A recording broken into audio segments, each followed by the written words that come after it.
വെള്ളത്തിലിട്ട് ഫ്രിഡ്ജിൽ വെച്ചിട്ടുണ്ട്. കറി വെക്കാൻ സമയം കിട്ടിയില്ല. തൽക്കാലങ്ങള് അച്ചാറ് കൂട്ടി തിന്നോളി. അവസാനത്തെ ഉരുള ഇങ്ങനെ ആയിപ്പോയതിൽ എനിക്ക് സങ്കടമുണ്ട്. അലമാരയിലെ സ്വർണവും പണ്ടവും ഞാൻ എടുത്തിട്ടുണ്ട്.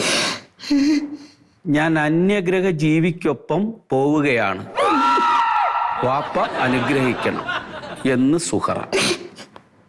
ഇങ്ങനെയൊക്കെ എഴുതിച്ചാല് ഏത് വാപ്പമാരെ സഹിക്കാൻ സാറേ? അല്ല മൊയ്തു അങ്ങനെ സങ്കടപ്പെടണ്ട.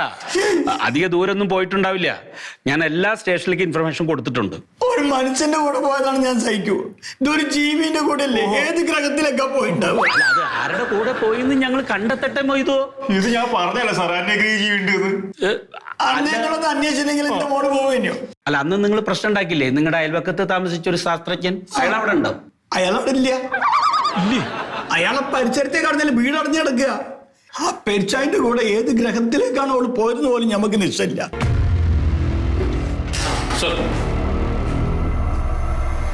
എന്ത്? അതെ,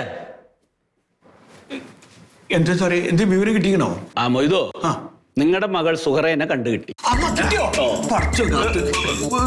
കിട്ടി. നിങ്ങളുടെ മകളും ഈ അന്യഗ്രഹ ജീവിയും കൂടിയിട്ട് പേടകത്ത് കയറിയിട്ട് പേടകം ഇങ്ങനെ പൊന്താൻ നിൽക്കുമ്പോ നമ്മുടെ പോലീസ്